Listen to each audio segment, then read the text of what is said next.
Насан туршаагүй хүүхэд болон жирэмсэн эмэгтэйчүүд үзэх хэрэггүй. Хүн болгон давтагдчихгүй. Гэхдээ бусдаас хэтэрхий өөр төрсэн хүмүүс бас бий. Тэгвэл өнөөдрийн дугаарт дэлхийн хамгийн хачирхалтай хүмүүсийн талаар сонирхцгаая. Лизи Веласкес 1989 онд төрсэн, одоо 36 настай. Илтгэгч, идэвхтэн, зохиолч, ютубер. Хугацаанасаа 4-7 хоногийн өмнө 1.2 кг жинтэй дутуу төрсөн.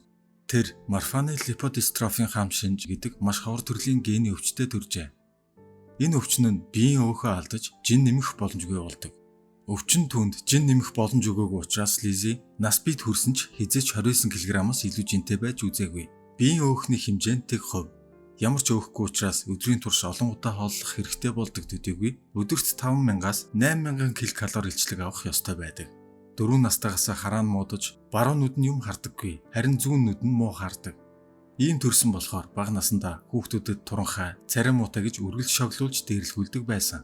Гэхдээ хожим өөрийгөө царай муутай гэдгээ хүлээн зөвшөөрч, түүнээсээ ичхэ болсноос хойш бичлэг хийх болж олон сая хүн бичлэгийг нь үздэг болжээ. Тэр одоогоор YouTube дээрээ 900 мянган орчим дагагчтай. Лизигийн дагагчид түүнийг маш өдрөг үзэлтэн гэж үнэлдэг ажээ. Манди Селлерс 1975 онд төрсэн, одоо 50 настай, Англи улсын иргэн. Тэр хоёр хөлөндөө ер бусын өсөлттэй, генийн хавар өвчтэй. Дэлхий дээр 120 орчим хүн л ийм өвчтэй гэж бүртгэгдсэн байдаг. Төрөхдөө хэвийн бус хэмжээтэй хөлтэй төрсөн учраас эмчнэр түүнийг удаан амьдарч чадахгүй гэжээ. Мендигийн биеийн дээд хэсэг нь 38 кг, харин хоёр хөл нь 95 кг хүрдэг. Мэдээж ийм хүнд хөлтэй болохоор өөрөө алхаж явж чадахгүй. Мэргэжилтнүүд түүний өвчнээ он шиг бүрэн тодорхойлж чадаагүй бөгөөд эмчлэх аргыг одоогоор олж чадаагүй байгаа. Гэхдээ тэр хизээж бууж өгөөгүй. Ганцаараа амьдарч сурч, улмаар сэтгэл судлалын чиглэлээр их сургууль төгсөж чаджээ. Гэтэл 28 настайд нь бэлхүүснээс доош хэсэг нь саажиж, дараа нь цусны алдар авч, бөөр нь ажиллахаа болов. Эмч нартай зөвлөлдсөний дагав 2010 онд түүний зүүн хөлийг өвдгнөөс нь доош тайрхаас өөр аргагүй болсон. Хачирхалтай нь хэдэн сарын дараа түүний тайруулсан хөл нь хурдстай нөхөн төлжиж ургаж эхэлсэн байна. Хэдийгээр Менди хүнд хэцүү амьдралыг туулж байгаач бусд өвчтэй хүмүүст туслах, тэднийг дэмжих ажилд маш идэвхтэй оролцдог бүсгүй гин. Версавия Гончарова. Тэр бол энгийнлнийг өсвөр насны охин. Гэхдээ нэг зүйл түүнийг бусдаас өвөрмөц болгодог. Тэр маш ховор төрлийн өвчтэй төрсөн ба зүрхэн цээжин хэсэгт нь ил байрладаг. Зөвхөн арьсаар тусгаарлагддаг учраас цохилж байгаа нь гаднаасаа харагддаг ажээ. Түүний зүрх маш эмзэг байралтай учраас маш анхаарал болгоомжтой байх хэрэгтэй болдог. Версавия охин биеийн тамир хичээлд орж чадахгүй, гүйж харайж, дугуй унаж ч болдоггүй ажээ. Тийм ч учраас зүрхээ гадны ямар нэг зүйлээс хамгаалахын тулд хатуу материалаар хийсэн бамбаа маягийн зүйл зүүдэг. Версавия өөрийнхөө нөхцөл байдлыг маш сайн ойлгодог төдийгүй бусад өсвөр насны хүүхдүүдэд хандаж, чиний талаар бусад хүмүүс юу гэж хэлэх, юу гэж бодох нь хамаагүй. Харин чи өөрийнхөө тухай юу гэж бодох нь л хамгийн чухал гэжээ. Дэлхий дээр үнэтэй төстэй 250 тохиолдол бүртгэгдээд байгаа юм. Гарри Турнер Fantastic Four кинон дээр сунах чадвартай ерөвсөн хүн гардаг да. Тэгвэл Английн иргэн Гарри Турнер маш уян хатан, сундаг арьстай гэдгээрээ бусдын анхаарлыг татдаг. Мэдээж энгийн хүн ийм чадвартай байх боломжгүй. Ер нь ерөвсөн хүмүүсийн ихэнх нь генетикийн эсвэл ховор төрлийн өвчтэй хүмүүс байдаг. Гарри ч гэсэн адилхан. Тэр Эйлер-Станлос гэдэг нэртэй удамшлын өвчтэй. 10 орчим мянган хүн тутамд нэг удаа тохиолддог. Анх түүний авга ах нь хүмүүст биеийнхээ арьсыг татас сунгаж үзүүлдэг байсан бөгөөд Гарригийн хувьд 3-4 настай байхдаа мөн ийм арьстай гэдгээ олж мэджээ. Түүний биеийн аль ч хэсгийн арьс сунах чадвартай. Үнэн дээр чадвар гэхээсээ илүү арьсны холбогч хэсүүд нь хэвийн биш хөвгөлтэй учраас л ингэж сундаг. Гарри гидсний арьсаа 18 см хүртэл сунгаж чаддаг бөгөөд хүзүү, гар, нүүр гэд бүхэл арьс нь маш уян хатан. Хэдийгээр өвчний улмаас үе мөч өвдөх зэрэг таагүй зүйлс мэдрэгддэгч өвчнөө хэцүү талаас нь биш, харин ч хөвгөлтэй талаас нь харуулж хүмүүсийг нээлгэж гайхшруулахын тулд янз бүрийн үзүүлбэр, шоу нэвтрүүлгүүдэд оролцдог болсон. Тэр одоо 54 настай. Пол Карсон 1950 онд төрсэн тэрээр бусдын л адил амьдралаар амьдарч байсан. Гэхдээ тэр зарим төрлийн арьсны тууралд, сэвгчилд мөн хит мэдрэмтгий арьстай байсан учраас үүнийгээ эмчлэхийн тулд мөнгөжүүлсэн ус ууж эхэлжээ. Гэтэл удалгүй түүний арьсны өнгө өөрчлөгдөж хөхөнгөтэй болж эхэлсэн. Арьс нь өөрчлөгдөж байгааг анзаарсан ч бусад өвчин харьцангуй дэрэгдэж байсан тул мөнгөжүүлсэн усаа уусаар л байлаа. Сонирхолтой нь түүний найз бүсгүн ч гэсэн түүнтэй адилхан ус ууж байсан ч ямар ч өөрчлөлт гараагүй байна. Пол хэлэхдээ миний арьсны давуу тал нь хизээч наранд түлэгддэггүй. Би ийм арьстай болсондоо хизээч харамсч байгаагүй гэж ярьжээ. Харамсалтай нь түүнд аз дайрсангүй. Гэр бүлээсээ салж, гэр оронгүй болж, гудамжинд амьдарч хүмүүс түүнийг ажилд авахаас татгалздаг байсан. Тиймээс тэрээр сэтгэлээр маш хүнж хэтэрхий их тамхи татдаг байсан учраас уушгины хатгаа зүрхний шигдээснээс болж 62 наснда нас баржээ.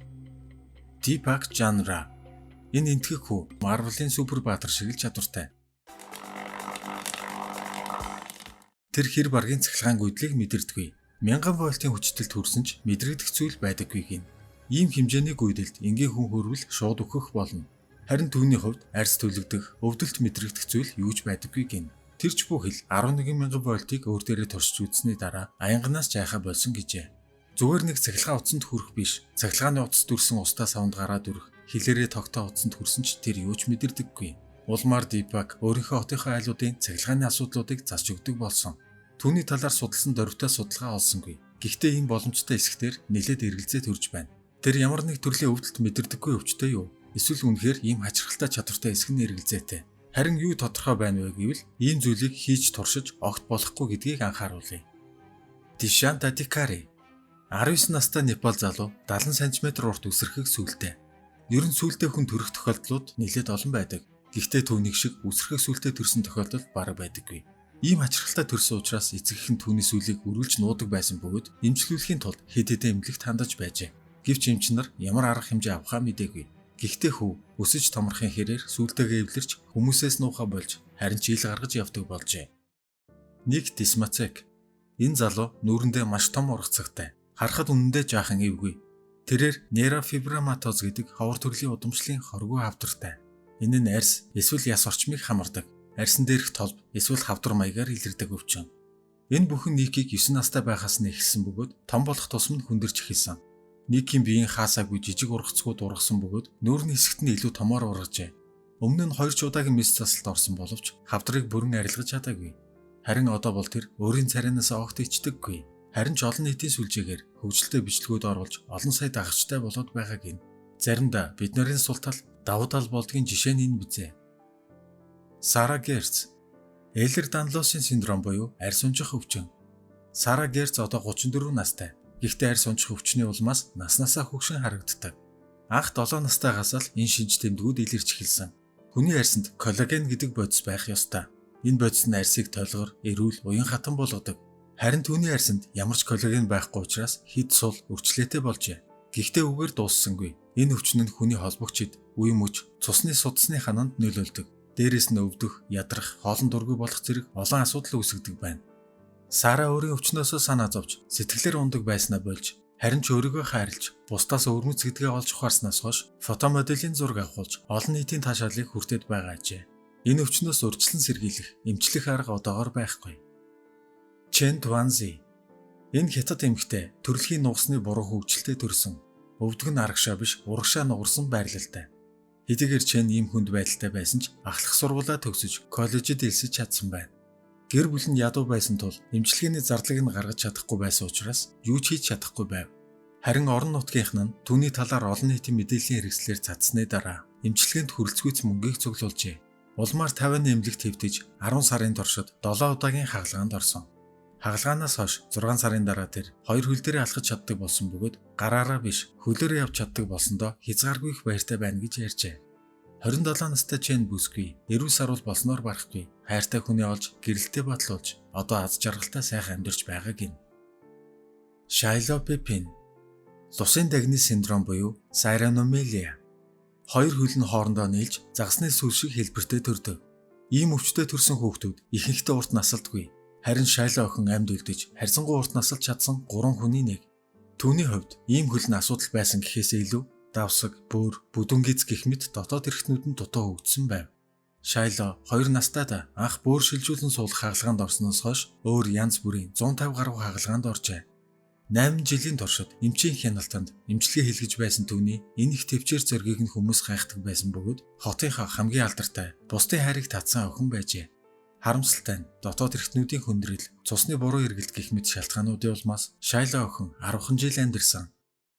Бангладешийн Байзит Хосейн бол Бенжамин Баттоны хачирхалтай түүх гэдэг кино шиг хөгшин царайтай хүү юм. Прогерийн хамшинж гэдэг удамшлын гаралтай өвчтөй төрсөн.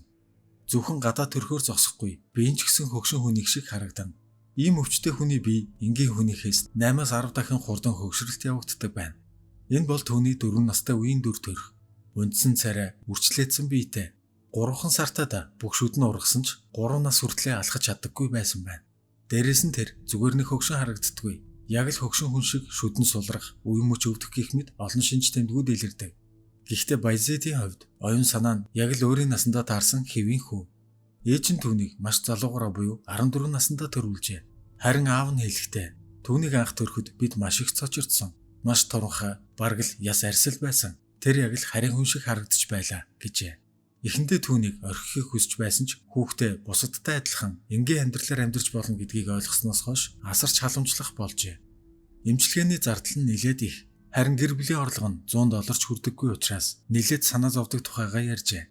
Баязид одоо 13 настай бөгөөд хөршүүдэн түүнийг хөгшин хүн гэж өхөрдөн дууддаг ажээ. Баязид өөрийгөө ямар нөхцөл байдалтай гэдгийг мэддэг ч энэ тухай ярих дургүй. Заримдаа эвгүй санагдсан үедээ уйлдаг гэж эцэг эх нь ярьсан байна. Харамсалтай нь түүнийг хэд наслахыг одоогоор хэн ч мэдэхгүй. Султан Көсен түүнийг дэлхийн хамгийн өндөр хүн гэдгээр нь хүмүүс мэдэх байх. Курд гаралтай турк герман 2 м 51 см өндөртэй. Мэдээж тэр үгээрээ Гиннесийн номд бичигдсэн. Султан яагаад ийм өндөр болсон бэ гэвэл 10 наснаасаа өсөлтийн даврын хэмжээнд хит ихсэж мөн булчирхайн хавдрын улмаас ингэж хэвийн бус хэмжээгээр өссөн байна. Тэр 20 настайдаа Туркийн Галатасарай сагсан бөмбөгийн багт хэсэг хугацаанд тоглож байсан боловч өвчний улмаас удаан хугацаанд тоглож чадаагүй. Улмаар 2014 оноос янз бүрийн шоу нэвтрүүлгүүдэд оролцож эхэлсэн бөгөөд түүхэнд их хамгийн өндөр хүн болох Роберт Вадлаугийн бодит хэмжээтэй өшөөтэй зураг авахулж байжээ. Мөн Султан дэлхийн хамгийн намхан хүн болох 54 см өндөртэй энтхэгийн Чандра Бахадур хэмээх эртээ зураг авахулсан нь энэ. Жайоти Амжи 31 настай энтхэг жүжигчин. 2011 онд тэр дэлхийн хамгийн жижигхэн эмэгтэй гэж Гиннесийн номонд бичигдсэн. 5 настайд нь өсөлт нь бүрэн зогссон бөгөөд түүний өндөр нь ердөө 63 см. Энэ нь ойролцоогоор дөнгөж хөлд орж байгаа хүүхэд шиг хэмжээтэй гэсэн үг юм. Өвчний шалтгаан нь өсөлтийн гормоны дутагдал гэж үздэг. Тэрээр мөн л янз бүрийн шоунд оролцох дуртай бөгөөд 2014 онд American Horror Story нэртэй телевизийн шоунд тоглож байжээ. Бяцхан бүсгийн хувьд үргэлж инээмсэглэж аз жаргалтай харагддаг нэгэн бөгөөд YouTube суваг дээрээ 1.2 сая, Instagram дээрээ 2.1 сая дагагчтай байна. Ер нь энэ мэтчил нь дэлхий дээр хачирхалтай хүмүүс маш олон бий. Гэхдээ хүн ямар төрхөө сонгож чадахгүй учраас бусдаас өөр хүмүүсийг битгий шоолж, доогилж байгаарай. Энэ тэдний хувьд маш хүнд санагдах болно. Бичлэг таалагдсан бол лайк, share, subscribe